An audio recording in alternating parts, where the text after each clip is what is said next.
Hello friends, welcome to Global Online Kannada. In this video, we are going to discuss some important MCQs on Indian art and culture for your upcoming Karnataka Assistant Professor Examination 2021. And as you all know, in general paper, you will get 50 questions. And for these 50 questions, for this general paper, we have also started a crash course. In this crash course, you will get 20 mock tests. After attending the test, you will come to know your score, and also we will provide you solution PDF of all the 20 tests. And with this, whatever video lectures we are going to make, we will get PDF of all the video lectures.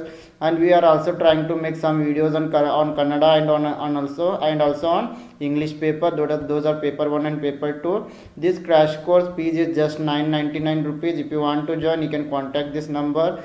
The number is displayed on the screen. So ಈ ಒಂದು Karnataka assistant professor examination general paper crash ಕೋರ್ಸ್ನಲ್ಲಿ ನಿಮಗೆ 20 Mach ಟೆಸ್ಟ್ಗಳು ಸಿಗ್ತಾ ಇವೆ. 20 Mach ಟೆಸ್ಟ್ಗಳನ್ನು attend ಆದ ನಂತರ PDF solution ಕೂಡ ಸಿಗ್ತಾ ಇದೆ. ಇದರ ಜೊತೆಗೆ ನಮ್ಮೆಲ್ಲ ವಿಡಿಯೋ ಲೆಕ್ಚರ್ಸ್ಗಳ ಒಂದು PDF ಕೂಡ ನಿಮಗೆ ಸಿಗ್ತದೆ. ಅದೇ ರೀತಿ ಕನ್ನಡ ಮತ್ತು ಇಂಗ್ಲೀಷ್ ಪೇಪರ್ಗಾಗಿ ಕೂಡ ಕೆಲವೊಂದು ವಿಡಿಯೋಗಳನ್ನು ಮಾಡುವ ಪ್ರಯತ್ನವನ್ನು ಮಾಡ್ತೀವಿ. ಸೊ ಈ ಒಂದು ಕ್ರ್ಯಾಶ್ ಕೋರ್ಸ್ನಲ್ಲಿ ನಿಮಗೆ ಕೇವಲ 1000 ರೂಪಾಯಿಗೆ ಸಿಗ್ತಾ ಇದೆ. ಈ ಒಂದು ಕ್ರ್ಯಾಶ್ ಕೋರ್ಸ್ಗೆ ನೀವು ಜಾಯ್ನ್ ಆಗಲು ಈ ನಂಬರ್ಗೆ ಕಾಂಟ್ಯಾಕ್ಟ್ ಮಾಡ್ಬೋದು ಅಥವಾ ವಾಟ್ಸಪ್ ಮೆಸೇಜ್ ಕೂಡ ಮಾಡ್ಬೋದು.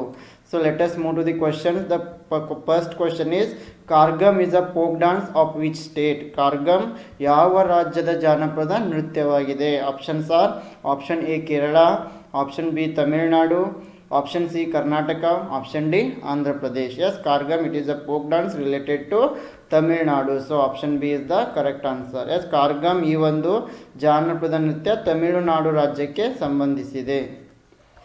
Yes, Kargam, it is a traditional dance of Tamil Nadu, and this Kargam, it is performed by male dancers. Yes, ಈ ಒಂದು ಕಾರ್ಗಮ್ ತಮಿಳುನಾಡು ರಾಜ್ಯಕ್ಕೆ ಸಂಬಂಧಿಸಿದೆ. ಅದೇ ರೀತಿ ಇದನ್ನು ಮೇಲ್ ಅಂದರೆ ಪುರುಷರು ಪರ್ಫಾರ್ಮ್ ಮಾಡ್ತಾರೆ. So how they will perform, it is written here. If you want, you can just pause the video and read this. The next question is the Badami Chalukyan temples are example of? Option A Nagara architecture, option B Besara architecture, option C Dravidian architecture, option D Panchayatan architecture. Badami ಚಾಲುಕ್ಯರ ದೇವಾಲಯಗಳು ಡ್ಯಾಶ್ಗೆ ಉದಾಹರಣೆಯಾಗಿವೆ. Option A ನಾಗರ ವಾಸ್ತುಶಿಲ್ಪ, option B ಬೇಸರ ವಾಸ್ತುಶಿಲ್ಪ, option C ದ್ರಾವಿಡ ವಾಸ್ತುಶಿಲ್ಪ, option D Panchayatana ವಾಸ್ತುಶಿಲ್ಪ. Yes, the Badami Chalukyan temples are example of Besara architecture. ಈ ಬಾದಾಮಿ ಚಾಲುಕ್ಯರ ದೇವಾಲಯಗಳು ಬೇಸರ ವಾಸ್ತುಶಿಲ್ಪಕ್ಕೆ ಸಂಬಂಧಿಸಿವೆ.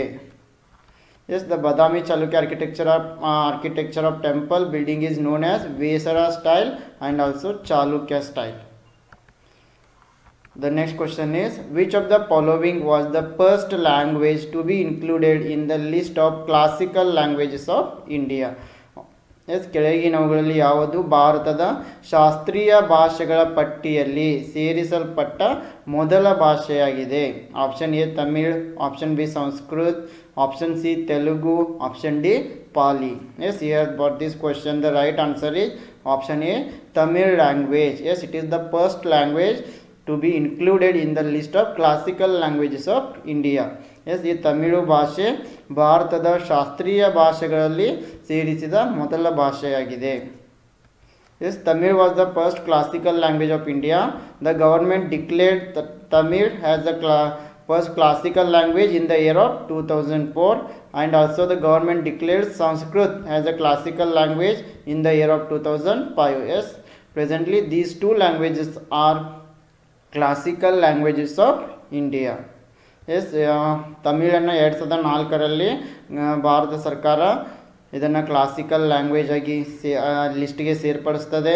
ಅದೇ ರೀತಿ ಸಂಸ್ಕೃತ ಭಾಷೆನ 2005ರಲ್ಲಿ ಇದನ್ನು ಭಾರತದ ಶಾಸ್ತ್ರೀಯ ಭಾಷೆಗಳ ಒಂದು ಪಟ್ಟಿಯಲ್ಲಿ ಸೇರಿಸ್ತದೆ. So the next question is, consider the following pairs festival and month: Ramanavami, Chaitra, Makara Sankranti, Pausha, Dasara, Bhado, Ganesh Chaturthi, Ashwin. Which of the above is correctly matched? ಕೆಳಗಿನ ಜೋಡಿಗಳನ್ನು ಪರಿಗಣಿಸಿ. ಈ ಕಡೆ ಹಬ್ಬವನ್ನು ಕೊಟ್ಟಿದ್ದಾರೆ, ಈ ಕಡೆ ತಿಂಗಳುಗಳನ್ನು ನೀಡಿದ್ದಾರೆ.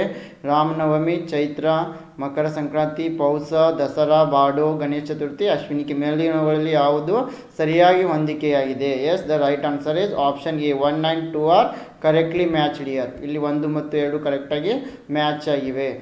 ಎಸ್ ರಾಮನವಮಿ ಚೈತ್ರ, ಮಕರ ಸಂಕ್ರಾಂತಿ ಪೌಷ, ಇವೆರಡೂ ಕೂಡ ಸರಿಯಾಗಿ ಮ್ಯಾಚ್ ಆಗಿವೆ.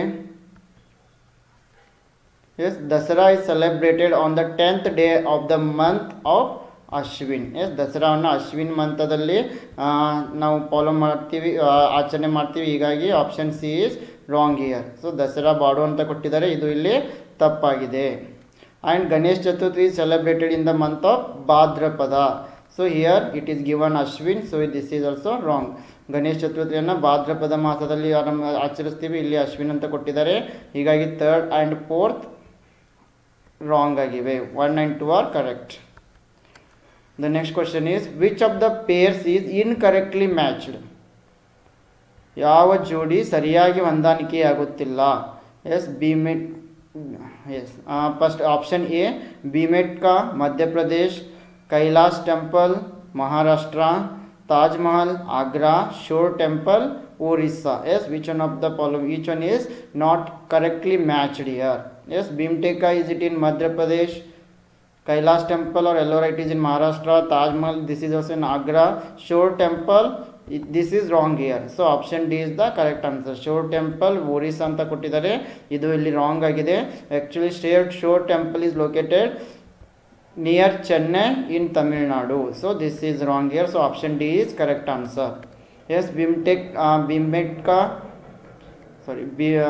Bhimetka it is in Madhya Pradesh, Ellora it is in Maharashtra, then Taj Mahal it is in Agra, Shore temple it is in Tamil Nadu. The next question is which of the following pair of folk theatres with their respective state is incorrectly matched. ಕೆಳಗಿನ ಯಾವ ಜೋಡಿ ಜಾನಪದ ಥಿಯೇಟರ್ಗಳ ಮತ್ತು ಆಯಾ ರಾಜ್ಯದೊಂದಿಗೆ ತಪ್ಪಾಗಿ ಹೊಂದಾಣಿಕೆಯಾಗಿದೆ?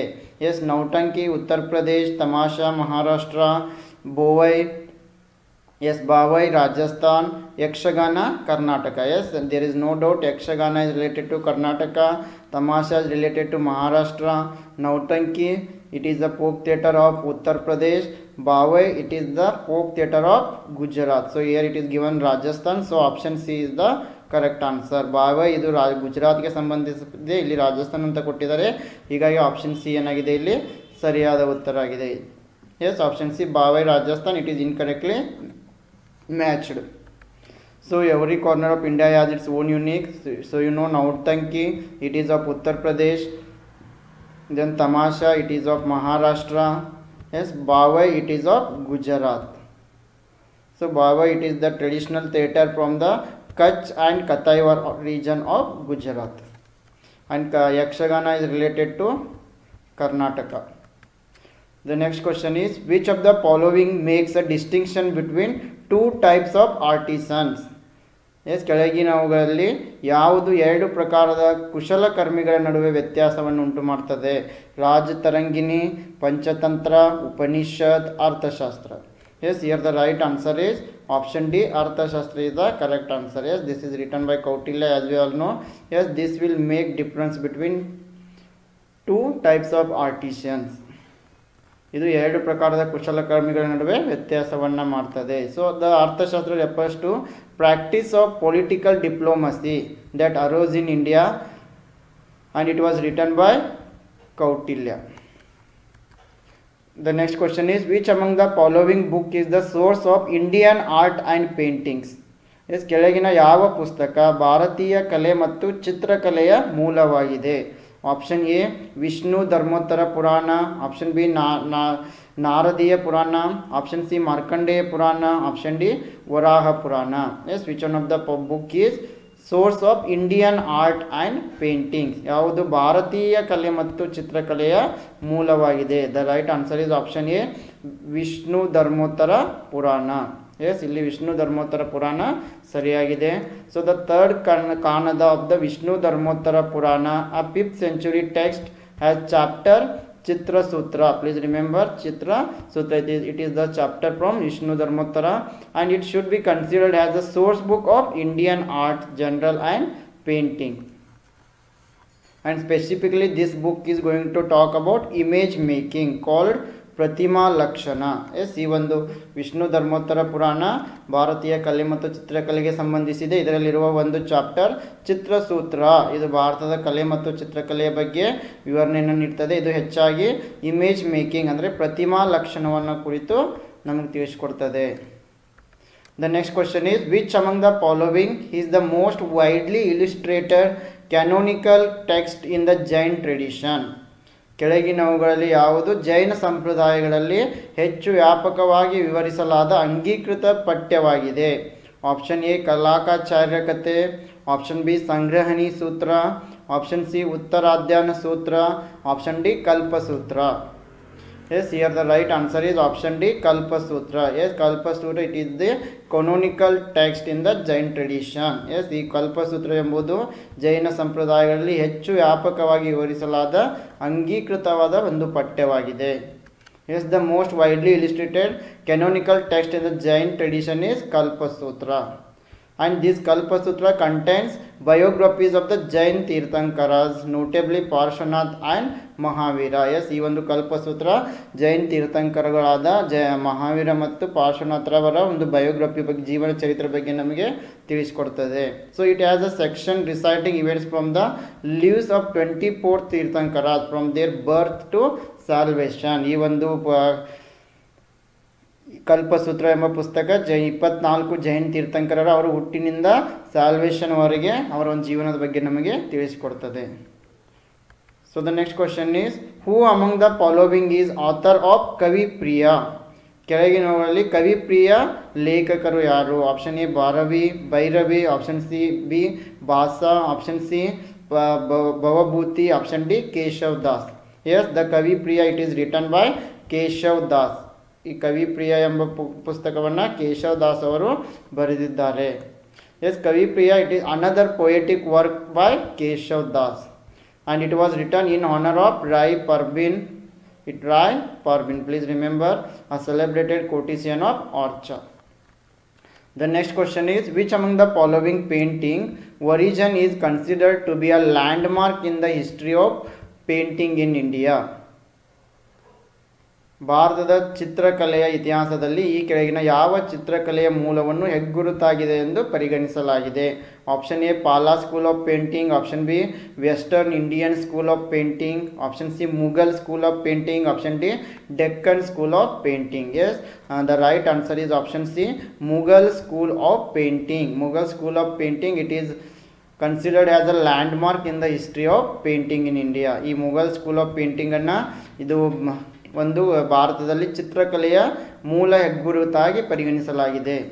S, the origin of the Mughal school of painting is considered to be the landmark in the Indian history and with the establishment of Mughal empire, the Mughal school of painting originated in the period of Akbar in 1560 AD. And Emperor Akbar was keenly interested in the painting at the beginning of his rule, and the painting was established under the supervision of two masters. One is Mir Sayyid Ali and another one is Abdul Samad Khan. The next question is, who among the following in 1916 coined the term Rajput paintings? 1916ರಲ್ಲಿ ಈ ಕೆಳಗಿನವರಲ್ಲಿ ಯಾರು Rajput paintings ಎಂಬ ಪದವನ್ನು ಸ್ಪಷ್ಟಿಸಿದರು? Option A Raja Madhukar Shah, option B Keshav Das, option C Anand Kumar Swamy, option D Bihari Lal. Yes, the right answer is option C Anand Coomaraswamy. Yes, he coined the term Rajput paintings. Anand Coomaraswamy ಎಂಬುವರು Rajput paintings ಎಂಬ ಪದವನ್ನು ಸ್ಪಷ್ಟಿಸಿದರು. Yes, scholar Anand Coomaraswamy in the year of 1916 coined the term Rajput paintings to refer to these as most rulers and patrons of these kingdoms were Rajput. Okay friends, this is about our today's session. Once again I would like to remind you about our Karnataka Assistant Professor Examination crash course for general paper. In this crash course you will get 20 mock tests on general paper. You will get PDF solution of all the 20 tests. You will get a PDF of all the video lectures, and we are also trying to make some videos on Kannada and English papers. Here the fee structure is 999. If you want to join, you can contact this number. I wish all the best to all aspirants. Thank you.